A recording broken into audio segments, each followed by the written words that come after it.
É impossível falar de cervejas artesanais sem antes destacar o tamanho do mercado de cervejas no Brasil. Olha só.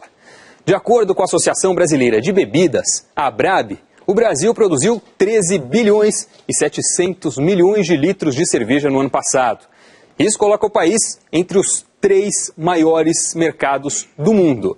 Só que desse volume impressionante, a fatia das microcervejarias é de apenas 0,15%.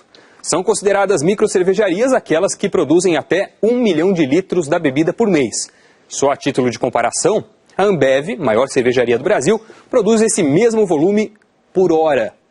O país conta ao todo com 200 microcervejarias espalhadas por vários estados. Mas apesar de pequenas, as perspectivas são bastante positivas. Para se ter uma ideia, a estimativa é de que a participação das microcervejarias no mercado brasileiro salte de 0,15% para 2% do total nos próximos 10 anos, o que significa um avanço considerável. E para falar sobre o mercado de cervejas artesanais, a gente recebe hoje o presidente da cervejaria Colorado, Ronaldo Morado. Seja muito bem-vindo ao Conta Corrente. Tudo bom, Ronaldo? Prazer, Doni. Prazer, por favor. Ronaldo, de cada litro de cerveja produzido no Brasil, 3 gotas são de microcervejarias. Por quê? Primeiro, a nossa grande concorrência, dizemos, né, no Brasil principalmente, é a ignorância. Ignorância por quê? As microcervejarias no Brasil, elas enfrentam um desconhecimento sobre a bebida do próprio público brasileiro, né? É muito comum, o brasileiro em si, ele entende, percebe que cerveja é essa amarelinha, né? E as microcervejarias, em geral, produzem outros 79 estilos de cerveja que existem. Então, esse mercado ainda tem muito que crescer. Primeiro, graças ao próprio conhecimento, divulgação do que é a cerveja no público.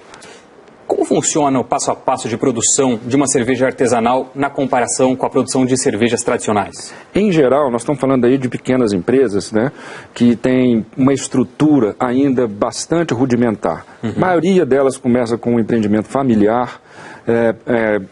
Muitas começam como nano-cervejaria, que nós falamos, né? Os home breweries, que fazem cerveja em casa e depois passam para a garagem, depois começam um pequeno negócio, que é um bom negócio, tem uma onda de empreendedorismo muito interessante. Essa é a trajetória.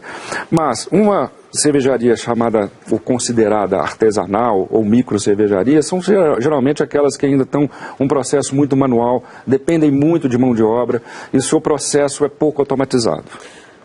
Ronaldo, a degustação da cerveja tem avançado nos últimos tempos, mas ainda a cerveja não tem aquele status gourmet como é o caso do vinho, por exemplo. Você acha que algum dia as duas bebidas vão se equiparar nesse quesito? Com certeza. Esse fenômeno, na verdade, ele não está apenas ligado à bebida, né? Eu acho que a sociedade nos últimos 20 anos vem se transformando como um todo e apurando o que a gente chama de sensos, né? Os sentidos em geral. E a sociedade hoje está mais exigente. Então, as pessoas hoje não comem em qualquer restaurante, não aceitam qualquer comida, não compram um carro apenas pela sua funcionalidade, mas pela estética. Ou seja, o design, ele passa a ter uma importância muito grande, permeia a sociedade. E a sofisticação sensorial, né, que o vinho captou isso muito bem numa época, hoje a cerveja também está captando bem. Acredito que ainda tem muito a crescer.